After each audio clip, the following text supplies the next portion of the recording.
Hello বন্ধুরা, কেমন আছেন আপনারা সবাই? আশা করি ভালো আছেন। আমরাও ভালো আছি। আজ আমরা চলে এসেছি আরেকটি কাহিনী নিয়ে। আজকের কাহিনীটি হচ্ছে অভিশপ্ত পুতুল। আশা করি আপনাদের ভালো লাগবে। যদিও আজকের কাহিনীটি আমাদের লেখা নয়, এটি আমরা একটি ওয়েবসাইট থেকে খুঁজে পেয়েছি, যা আমাদের ভালো লাগায় আমরা আপনাদের সাথে শেয়ার করে নিচ্ছি। আশা করি আপনাদেরও ভালো লাগবে। তবে চলুন শুরু করা যাক আজকের কাহিনী, অভিশপ্ত পুতুল। আমার বান্ধবী লতা মারা যাওয়ার আগে আমি তার টেবিলে একটা পুতুল পড়ে থাকতে দেখি। পুতুলটা ছিল অনেক কিউট, তাই আমি কাউকে না বলে সেটা নিজের ব্যাগে নিয়ে রেখে দিয়েছিলাম। লতা ছিল তার বাবা মায়ের একমাত্র মেয়ে। দেখতেও ছিল অনেক সুন্দরী, পড়াশোনাতেও ছিল বেশ ভালো। কিন্তু কিভাবে যেন সব কিছু শেষ হয়ে গেল। লতা মারা যাওয়ার আগে স্কুলে আমাকে প্রায় বলতো যে সে নাকি বাঁচবে না, আর তার চোখের নিচে কালো দাগ এমনভাবে পড়ে আছে যেন সে অনেক দিন না ঘুমিয়ে কাটিয়েছে। আমি অবশ্য তা কি আর কি করে বলতাম, কি রে এত রাত জেগে পড়াশোনা করে কি লাভ? প্রতিবারে তো তুই ক্লাসে ফার্স্ট গার্ল হয়ে যাস, এবার না হয় আমিই হই। সে শুধু একটা মুচকি হাসি দিল। তার হাসিটাও ছিল অনেকটা মায়াবী। বলে রাখা ভালো যে সেও আমি একই স্কুলে পড়ি। তার রোল ছিল এক আর আমার রোল ছিল দুই। আমি একটা জিনিস প্রায় লক্ষ্য করতাম, যে লতার ব্যাগে ওই পুতুলটা সব সময় থাকতো। তাকে অনেকবার জিজ্ঞাসা করেছিলাম পুতুলের ব্যাপারে, কিন্তু পুতুলের কথা বললেই সে কথা ঘুরিয়ে নিত বা এড়িয়ে যেত। আমি তার পুতুলটা দেখতে চাইতাম, কিন্তু সে দেখাতো না, বরং সে আমার সাথে মাঝে মাঝে ঝগড়া করতো পুতুল নেওয়ার কথা বলতে। সে আমাকে তার নিজের অনেক ক্লোজ ফ্রেন্ড বলে মানত। স্কুলে সবাই জানতো যে আমি ও সে বোনের মতোই থাকি, কিন্তু মাঝে মাঝে আমাদের ঝগড়া দেখে সবাই একটু অবাকই হয়ে যেত। তাই আমি তাকে ওই পুতুলটার কথা কখনোই জিজ্ঞাসা করতাম না। যদি সে আবার খেপে যায়, পুতুলটা এতটাই দামি ছিল যে সে সব জায়গায় নিয়ে যেত হারিয়ে যাওয়ার ভয়। আমি তাকে একদিন জিজ্ঞাসা করেছিলাম যে তুই পুতুলটা কোথায় কিনেছিস বল, আমিও বাবাকে বলে ঠিক এমনই একটা পুতুল কিনবো। কিন্তু সে বলেনি আমায় দোকানের কথাটা, বলেছিল যে কুড়িয়ে পেয়েছি। আমি মনে করেছিলাম যে হয়তো আমাকে দেবে না বলেই তার জন্য মিথ্যে কথা বলছে। সেদিন তাদের বাড়ি থেকে পুতুলটা আমি আমার ব্যাগে করে রুমে এনে রেখে দিয়েছিলাম। যদিও পরে তেমন আর মনে নেই আমার পুতুলের কথা। আমি রাতে যখন ঘুমিয়ে পড়ি, ঠিক মাঝরাত, আর পায়ের শব্দে আমার ঘুম ভেঙে যায়। আর অনেকটা পিপাসাও লেগেছিল, তাই নিজের রুম থেকে কিচেনে যাচ্ছিলাম জল খেতে, কিন্তু পায়ের শব্দটা যেন স্পষ্টভাবে শোনা যাচ্ছিল। আমি ঘাড় ফিরিয়ে দেখলাম কই, কোথাও কিছু নেই তো। অনেকটা ঘাবড়ে গেলাম। মনকে বোঝালাম হয়তো আমারই মনের ভুল এটা। তাই কিচেনে গিয়ে ফ্রিজ থেকে ঠান্ডা জল খেয়ে কাঠ গলাটাকে ভিজিয়ে নিলাম। তারপর বিছানায় এসে ঘুমিয়ে পড়লাম। সকালবেলা মায়ের ডাকে কিচেনে গেলাম। মা ধমক দিয়ে বলল, তোর পুতুল কিচেনে কি করছে?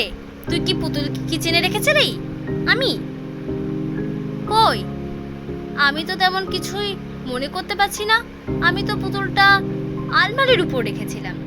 যাই হোক, হয়তো আমি কোনো সময় কিচেনে এনেছিলাম পুতুলটাকে। বিষয়টাকে তেমন একটা গুরুত্ব দিইনি আমি সেই সময়।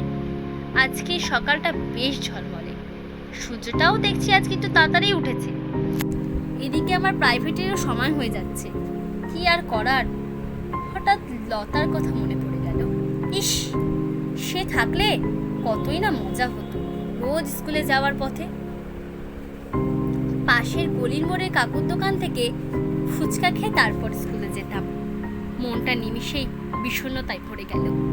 মনটাকে সান্ত্বনা দিয়ে রাখলাম যে পৃথিবীতে তো কেউ আর সারা জীবন বেঁচে থাকবে না, সবাইকেই তো যেতে হবে কোনো না কোনো একদিন এই পৃথিবী ছেড়ে।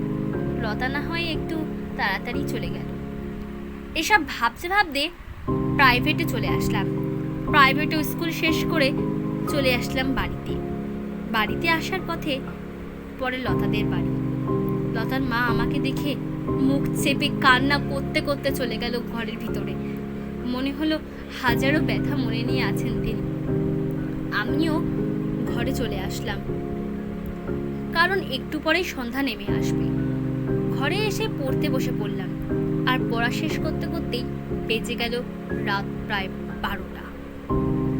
মা টেবিলে খাবার রেখে গেছে, আমি খাবারটা খেয়ে ঘুমিয়ে পড়লাম। রাতে আবারও সেই কারোর হাঁটার আওয়াজে ঘুমটা ভেঙে গেল আমার। এবার মনে অনেক সন্দেহ হলো, কি হতে পারে এত রাতে। তাই আমি আমার দরজার ফাঁক দিয়ে উঁকি মেরে দেখার চেষ্টা করলাম। কিছুক্ষণ পর দেখলাম লতাদের বাড়ি থেকে আমায় নিয়ে আসা যে পুতুলটা, সেই পুতুলটা বারান্দায় হাঁটছে। ভয়ে আমার বুক শুকিয়ে যাচ্ছে। দৌড়ে গেলাম পুতুলটা যেখানে রেখেছিলাম সেই ঘরে। গিয়ে দেখি পুতুলটা নেই সেই জায়গায়। আমি নিশ্চিত এই পুতুলের ভিতর কোনো রহস্য লুকিয়ে আছে। আমি পুতুলের কথা ভাবতে ভাবতে পুতুল আমার সামনে এসে হাজির। আমি পুতুলটাকে আমার সামনে দেখে অনেক ভয় পেয়ে যাই। ভয়ে কথা বের হচ্ছে না মুখ দিয়ে। আর পুতুলটা আগের থেকে আকারে অনেক বড় হয়ে গেছে। চোখ দুটি যেন কোনো নিকষ কালো পাথর দিয়ে তৈরি করা হয়েছে। পুতুলটা আমার কাছে চলে আসছে। আমি জোরে চিৎকার করে অজ্ঞান হয়ে পড়ে গেলাম। কিছুক্ষণ পর যখন চোখ খুললাম, দেখি মা ও বাবা আমার পাশে।